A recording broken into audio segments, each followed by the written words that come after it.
जय किसान दोस्तों, आपका चैनल में स्वागत है। दोस्तों, प्याज की खेती तो सभी किसान कर लेते हैं, करते भी हैं, लेकिन स्टोर करना बड़ा मुश्किल काम है। तो दोस्तों, आज हम जानेंगे कि प्याज स्टोर करने का देसी जुगाड़, इसे जो है कई महीनों तक जिसमें कि प्याज खराब नहीं होता है।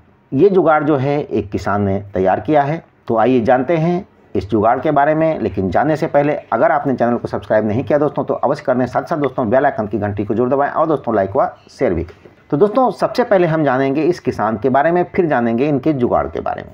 तो दोस्तों, हरियाणा के भवानी के ढाड़ी महू के रहने वाले सुमेर सिंह एक प्रगतिशील किसान हैं। पिछले 6 सालों से जैविक तरीकों से खेती कर सुमेर सिंह ने सिर्फ खुद अच्छा खा कमा रहे हैं, बल्कि दूसरे किसानों को भी प्रेरित कर रहे हैं। ये जो हैं गेहूं, चना, दलहन, सरसों की खेती कर रहे हैं और साथ ही जैविक मल्चिंग से अपनी 1 एकड़ ज़मीन पर प्याज की खेती भी कर रहे हैं। और जो इन्होंने जो प्याज की खेती की है, ये पूरा जैविक तरीके से खेती करते हैं, जिसमें इन्होंने क्या किया, 1 एकड़ ज़मीन पर बेड तैयार किया। फिर दिसंबर के महीने में प्याज की बुआई की। बुआई करने के बाद 4-5 दिन बाद उन्होंने मल्चिंग की, लेकिन मल्चिंग के लिए इन्होंने एक अलग तरीका अपनाया। इसके बारे में उन्होंने बताया कि सामान्य तौर पर लोग मल्चिंग के लिए प्लास्टिक शीट के इस्तेमाल करते हैं, लेकिन उन्होंने प्राकृतिक तरीका अपनाया। पराली खरीदी और उसे जो है छोटे छोटे टुकड़ों में काटा और इन्हीं टुकड़ों से प्याज की मल्चिंग की। पराली की मल्चिंग के कारण मिट्टी में अधिक नमी भी बनी रही और इस कारण उन्होंने फसल के लिए जो गौमृत बैक्टीरिया कल्चर डाला था उसने भी अच्छा काम किया। और कहते हैं कि पराली की मल्चिंग से खेतों में नमी ज़्यादा समय तक बनी रहती है, इस कारण उन्हें सिंचाई भी कम करनी पड़ी।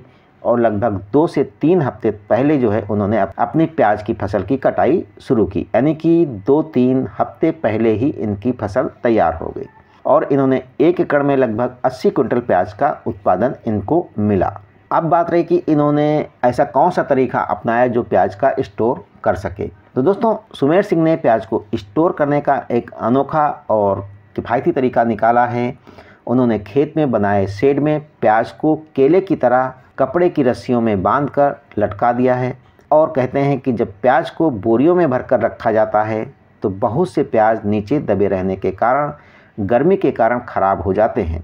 अगर एक प्याज भी बोरी में खराब हो जाए तो दूसरे प्याज भी खराब होने लगते हैं। लेकिन इन्होंने जो तरीका अपनाया है उसमें प्याज के खराब होने की संभावना नहीं के बराबर है।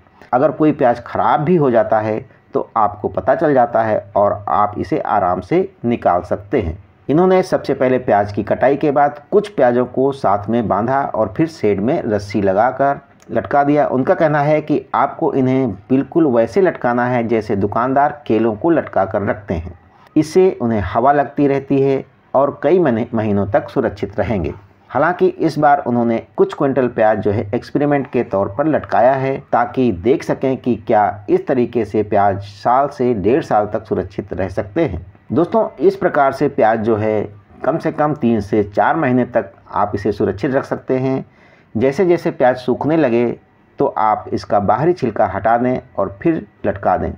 इस तरह आप इसे साल भर भी रख सकते हैं। सबसे अच्छी बात यह है कि इन्होंने इसमें किसी रसायन का इस्तेमाल नहीं किया है। अब बात रही मार्केटिंग की, तो उनका कहना है कि लगभग 25 क्विंटल प्याज बेचे हैं, जिसे उन्हें लगभग 25 रुपये किलो मिला है। अब वो 35 रुपये किलो के हिसाब से बेच रहे हैं।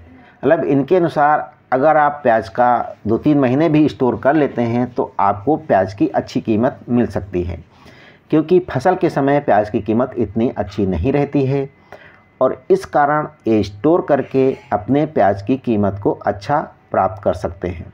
तो दोस्तों, आपने देखा इस किसान ने जो है अपनी प्याज की खेती जैविक तरीके से की और उसमें जो मल्चिंग का तरीका अपनाया वो भी काफ़ी अच्छा रहा और जो स्टोर का तरीका है वो भी इनका काफ़ी अच्छा है। इसमें कोई लागत नहीं लगती है और अगर आप 2-3 महीने तक प्याज का स्टोर कर लेते हैं तो आपको अच्छा मुनाफा भी हो सकता है। तो दोस्तों, ये तो रही प्याज के स्टोर करने के बारे में जानकारी। लेकिन दोस्तों, अभी तक आपने चैनल को सब्सक्राइब नहीं किया है तो अवश्य कर दें। साथ साथ दोस्तों बेल आइकन की घंटी को जरूर दबाएं और दोस्तों लाइक व शेयर भी करें।